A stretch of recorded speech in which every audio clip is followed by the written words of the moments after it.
Have you ever wondered why the workplace communication between a millennial and a Gen Z employee feels like they're using two different operating systems? One leaves a detailed 5-paragraph email with a clear subject line. The other replies with a single lowercase k. One schedules a quick 15-minute sync. The other gets a jolt of anxiety from an unscheduled phone call, staring at their screen until it goes to voicemail. Both think they're being perfectly efficient. Both are driving each other crazy. These tiny daily frictions aren't just office gossip, they're symptoms of a much bigger story.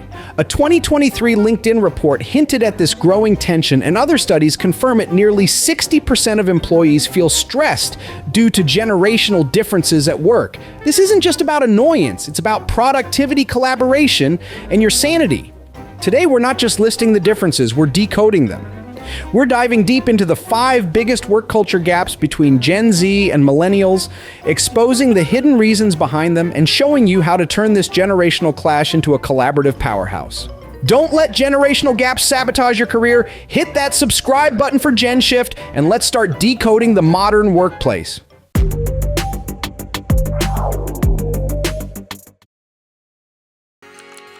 One. Communication style, the elaborate email versus the instant message.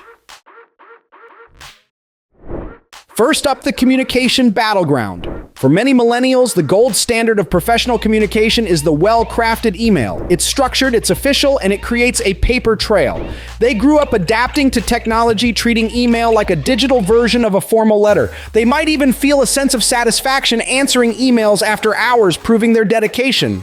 Then Gen Z enters the chat, literally. For them, email is the equivalent of sending a message by Raven. It's slow, clunky, and formal to a fault. They are true digital natives, shaped by the instant, rapid-fire nature of platforms like Slack, Discord, and social media DMs. Their communication is built for speed and efficiency, often using slang, lowercase letters, and a flurry of emojis to convey tone and context.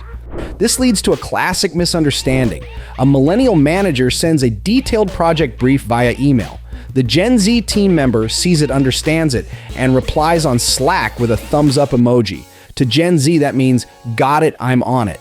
To the millennial manager, it can feel dismissive or unprofessional. And let's talk about the phone. The unscheduled call is Gen Z's kryptonite. This phenomenon, often called telephobia, is very real. A 2024 study found that 61% of Gen Z prefer text-based communication in almost every scenario. It's not that they can't talk, it's the lack of preparation time. A call demands an instant, unfiltered response, which can trigger genuine anxiety for a generation used to crafting the perfect reply.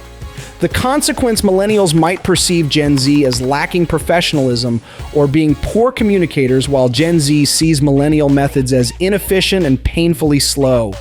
The potential for improvement is huge. It starts with establishing clear communication protocols. When is an email necessary? When is a Slack message appropriate? When is a call actually required? By creating a communication playbook, teams can leverage the millennial preference for detailed documentation and the Gen Z need for rapid real-time collaboration. It's about learning to be multilingual in the workplace. 2. Attitude to hours and overtime, blurry lines versus hard boundaries. Next, let's talk about time, specifically the time between 5 p.m. and 9 a.m. For many millennials, that boundary is blurry. Having entered the workforce in the shadow of the 2008 financial crisis, they internalized a hustle culture mentality. Working late, answering emails at 10 p.m., and being constantly available were seen as necessary evils to prove your worth and secure your job. A Gallup poll found that 38% of millennials think it's perfectly fine for their boss to contact them at any time. It's not that they love it, it's that they were conditioned to accept it as part of the deal. Gen Z looks at this and says, absolutely not. They witnessed the burnout this culture created and are drawing a hard line in the sand. For them, work-life balance isn't a perk, it's a non-negotiable requirement.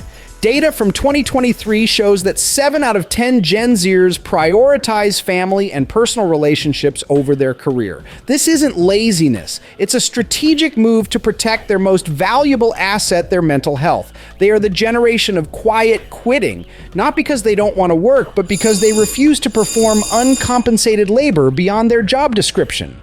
This creates a major point of friction. A millennial manager might send a quick question on a Sunday evening, seeing it as efficient. A Gen Z employee sees that notification and feels their personal time is being violated, leading to resentment and disengagement. The manager thinks they're dedicated. The employee thinks they're being exploited. The solution isn't for one side to surrender. It's to shift the focus from time spent to results delivered. Companies leading the way are implementing right to disconnect policies, encouraging employees to fully log off after hours. This respects Gen Z's need for boundaries while forcing millennial managers to plan better. By measuring success based on output, not on who answers emails, the latest organizations can create a healthier, more sustainable culture where everyone wins. 3. Career ambitions, climbing the ladder versus building a portfolio.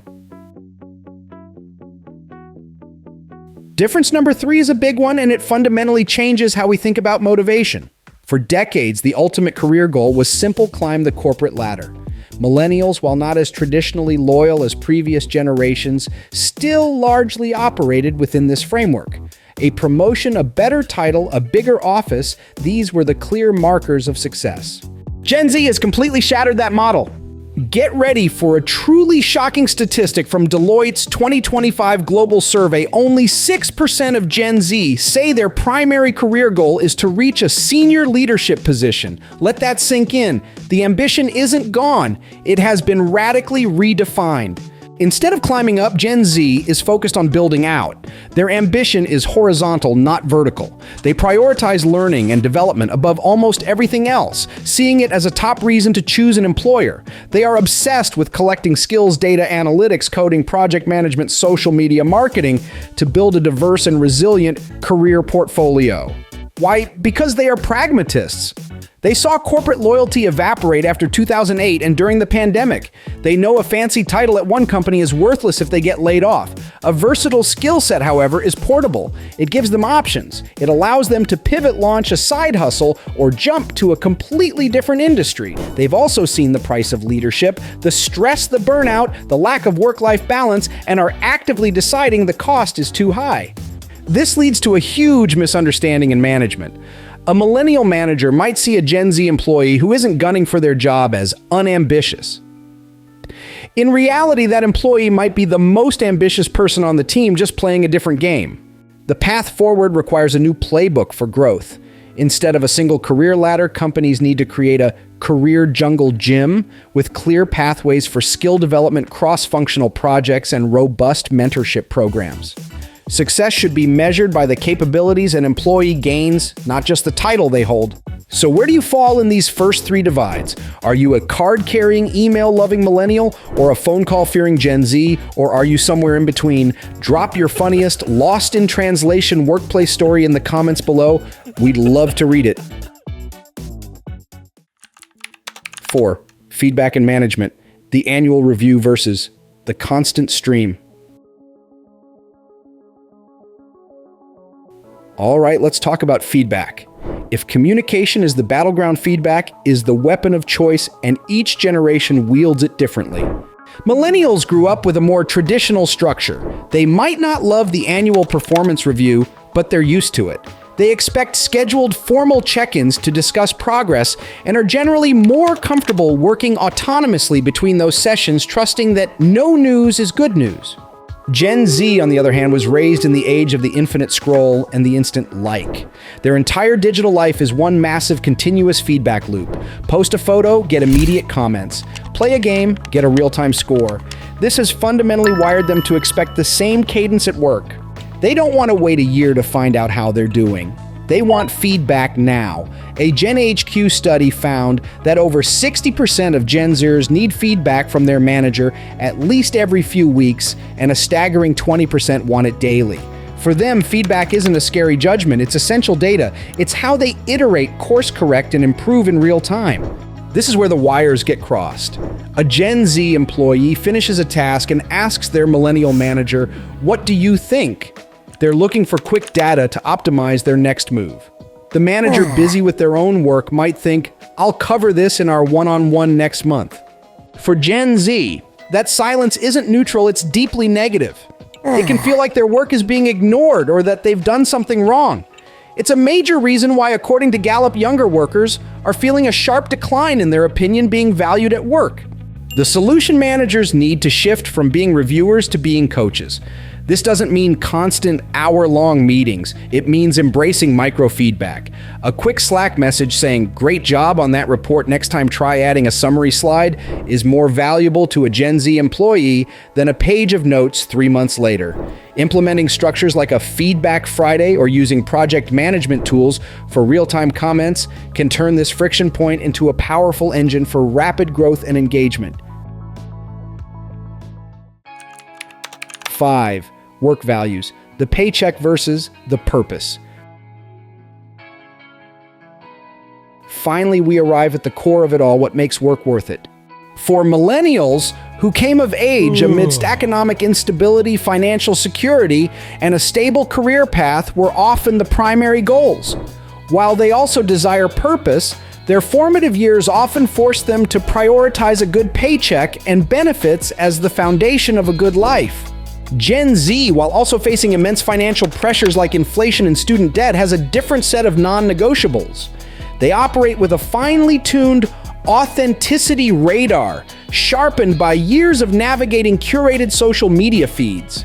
They expect the companies they work for to have a clear stance on social and ethical issues and to act on it. The data is striking. A 2023 Forbes report found that 70% of Gen Z would choose a company with a strong ethical position for lower pay compared to 58% of millennials. Another report revealed that nearly 2 in 5 Gen Zers have rejected a job or assignment because it didn't align with their personal values. This isn't just about climate change, it's about diversity and inclusion, mental health support, and transparency in leadership. Gen Z sees their employer as an extension of their own personal brand. Working for a company with a questionable reputation isn't just a job, it's a social liability. This creates a retention nightmare for companies that think salary and perks are enough. A millennial might stay at a job they don't love for the stability. A Gen Z employee is far more likely to walk away if they feel the company's values are hollow. To win, organizations must move beyond just stating their purpose and start living it. This means being transparent about their social impact, creating tangible opportunities for employees to contribute to meaningful projects, and fostering a culture where every voice, especially those of their youngest employees, is heard and has the power to create change. For Gen Z, a job isn't just a way to make a living. It's a platform to make a difference. Conclusion. So there you have it. 5 massive shifts in work culture that are less about generational flaws and more about generational programming. From instant chats to hard boundaries, from building skill portfolios to demanding purpose, these aren't just quirks. They are rational responses to the unique economic and technological worlds each generation inherited. The key isn't to decide which generation is right. It's to recognize that these differences, when understood, are a source of incredible strength. The millennial drive for structure combined with Gen Z's demand for agility can create a workplace that is both stable and innovative. Their different ambitions can build a workforce that is deep in leadership and broad in skills. The future of work isn't about forcing everyone into the same mold, it's about building a bridge of understanding. Because when we stop judging and start decoding, we unlock the true power of a multi-generational workforce. Does your company see these differences? Share your wildest workplace story in the comments. And if you found this video useful and want to keep bridging the generational divide, smash that subscribe button for GENSHIFT. You won't want to miss our upcoming episodes on multi-generational teamwork and leadership hacks.